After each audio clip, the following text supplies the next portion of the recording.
Hey going RPG fans.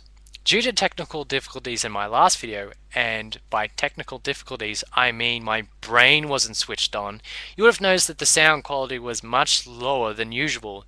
That's because I forgot to flick this down. I'm... I gotta apologize, I can't believe I did that. It won't happen again. I will make sure that idiocy will not prevail. But getting back to the video at hand, here's the things that I got during and after the concert. And the first few things I want to show you I got from a place called Books Kinokuniya, which is a bookstore located in the main street of Sydney. Now what's really cool about this bookstore is half of it's in English and half of it's in Japanese. And when I went to the back of the Japanese section, I literally saw the great wall of manga. It was just a sight to behold. But there was something even better than that. I turned around and I saw a section for game guides, magazines, and art books. And I was ready to have, I had my money right out there and then because there was just so much I wanted to buy. And the one thing that caught my eye, and this shouldn't come as a surprise to any of you, is a guide for a Falcom game. And that game is Iryu Densetsu Zero no Kuseki. Basically, this game is the seventh in the Legend of Heroes series, and this is actually also the fourth game in the Kuseki universe, which is the Trails universe. And I'm looking forward to playing this later on in the year. Now, it's got some really cool guides for dungeons and for different battles, and it's also got stats for characters.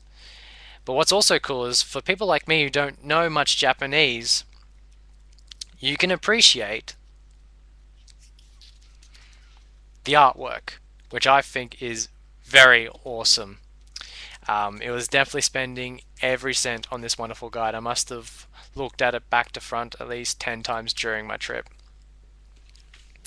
The other things I got from there, and this is really cool because I've always wanted copies of this magazine, and this is like Japan's most famous magazine. I go to their website all the time, and I've always known that they release an issue weekly, and I'm of course talking about Famitsu Weekly. And I've always said when I go to Japan, I've always wanted a copy of Famitsu, but I was so amazed that they actually stocked them in the bookstore, and they get them weekly. So it's just amazing. If I lived in Sydney, I could see myself spending um, yeah, $8 to $10 every week just to buy it. Now, I must say, as magazines go, this is fantastic. It's very RPG friendly, as you expect, and it comes with manga, just so many good stuff. But one thing I liked about this issue is it did an article on the Final Promise story, which is the game I'm looking forward to playing. I heard it's done really well in Japan, and I hope it does even better to spark a interest to do the translation. Now, I've heard rumors that it's going ahead. It may not. I hope 100% it comes out in English for the PSP. Now, the other copy of Famitsu I got is awesome because the cover is what sold me on it. As you know, I'm a big fan of Konami, so that's why I got this.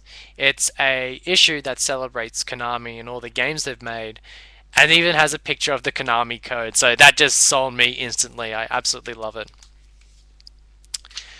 Now, here are the games that I got.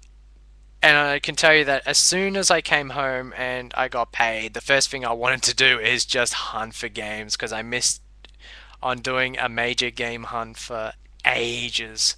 The first game that I got was Dissidia Duodecim. I actually saw a few people play this around the concert, which was to be expected.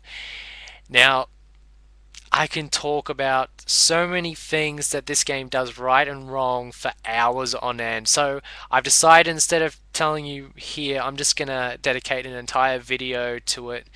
I really have to give my opinions out because a lot of people that's coming into playing Dissidia, I have to warn them about not getting the first copy because the entire first game story is in this copy. So I pretty much just said it here and there, but I'll elaborate more on that in a video in the future.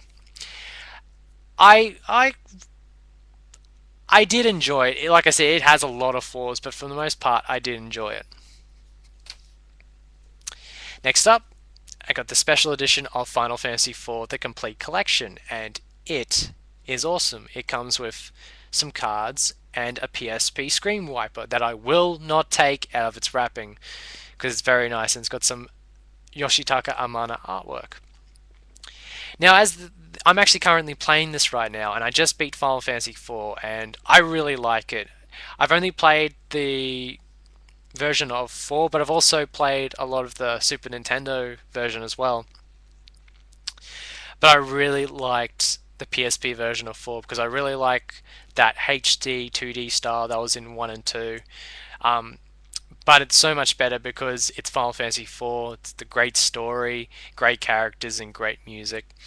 I'm pretty much onto playing the interlude right now, and I know that's getting bashed left, right, and center on the internet, but I'm looking forward to playing it myself and giving my 2 cents.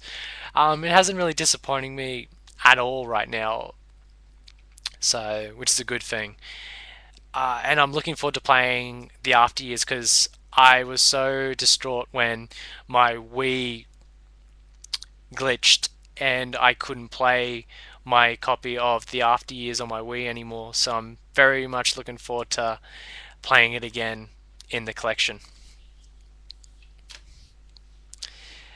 These next two games I got in a 2-for-1 sale at EB Games. Now, there wasn't really much to choose from. I had a hard time choosing the second game, but the first game was very easy because it was a game I've been tracking for a long time now. And this game was on everyone's best RPG of 2010 list. And I wasn't really sold on buying it full price. I wanted it to come down. And when it did, I got it without hesitation. And that, is, of course, is Nier. And I've played only a bit of it, but I like it. When I found out it was done, it's loosely tied to the Drakengard story. I was 50-50, but I'm enjoying it so far. I'm looking forward to spending more hours into it and finally beating it. And of course, the game I pretty much got for free in the 2-for-1 sale was the Sega Mega Drive Classic Collection Gold Edition. Now, what this does, it covers collections 1 to 4 because they were sold separately on the PC. So why get this when I already own the PS3 version? Well, bad news is all the Phantasy Star games are gone. The good news is, and not so good news is, Light Crusade is in there, so take that as you will, but it has a copy of Landstalker. So anyone who hasn't played Landstalker, definitely get this and play it, because I played it on my computer and the emulation was flawless. It was so good. So anyone that wants to play Landstalker, you don't really have to go to the trouble of buying the gold edition. It was also on Collection 4, and you can actually download the game by itself, I believe, from the Sega website where they have a service where you can download Mega Drive games. So definitely get it. But this collection's nice. It's got all the Shining games, which is cool. Sort of a million. Just really cool games. And for anyone who's a big fan of Treasure, non-RPG wise, it's got Gunstar Heroes and Alien Soldier. And Alien Soldier's always been a game I wanted to beat from my childhood because it's one of those games I just could not beat as a child, and I've been putting some sessions into it to see if I can finally beat it. But my god, it's one of the most difficult games ever made. Last but not least, I got 2 games 2 days ago. And I just found out that EB's having their yearly, or I should say half yearly sale, where they pretty much go through their inventory and they slash prices, pretty much taking a quarter to half price, which is awesome. This is the time of the year where I do go to EB Games and just clear out all their spare RPGs that I don't have. And what's really cool about this year is I managed to get 2 RPGs that I thought I would have a real hard time of finding because they had a really limited release back, I think, around February, March. And both retailed for about $60. And I wasn't really sure if I wanted to buy them at that price. But both of them got knocked down to half price, so I picked up both.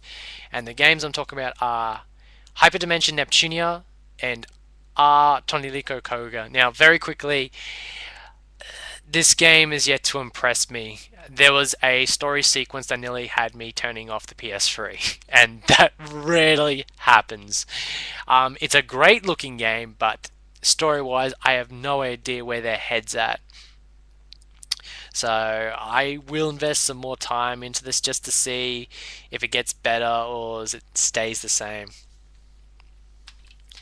Now, Hyperdimension Neptunia, I like what it stands for. It literally is in the same vein as Disgaea, where it doesn't take things seriously. It's a parody of many things. It really is a parody of the gaming industry. The actual world or universe is called gaming industry, which is fantastic.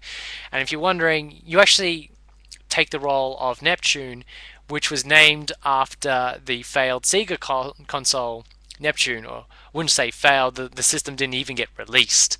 Um, but I think it's got its charm. It's technically it's a bit slow in some places. The battle system's not as bad as it's made out to be, but the dungeon um, system where you walk around, I find the animation to be a bit glitchy. I don't know if it's the Region 4 version. It's just not that great for a PS3 game. The discussion scenes are very Disgaea slash Fire Emblem-esque, and the 2D artwork is pretty cool. But you have to be in that frame of mind where you like cutesy, kawaii, close to chibi sort of style artwork. Because a lot of you that would like dark RPGs like Nier would probably take one look of this and probably run for the hills because the cute factor does overload in this. The reason why I'm still playing it, because as a crazy diehard Sega fan, I've heard that in some parts of this game you can find Sega characters to summon in battle. I've actually seen footage where you can summon Alex Kidd and Altered Beast, which I find completely epic, and for a shameless Sega fan like me, that's enough for me to play the game, so I'm pretty much sticking with this right now. Alright guys, so that's all the stuff I got during my break, and again, I apologize for that big mess that was in my last video. I mean, that's never happened to me before, and hopefully that it sends a message to anyone who also uses a headset. Just make sure it's down. Alright, the next video, and it will happen as promised. There will be 2 videos coming out in the next couple of days, as I promised. One will be the review of Sora no Koseki, the Trails in the Sky. The other one that I thought I'd do just before that review will be kind of just a history of Falcom and how the Legend of Heroes franchise came to be. So guys, hope you can join me then.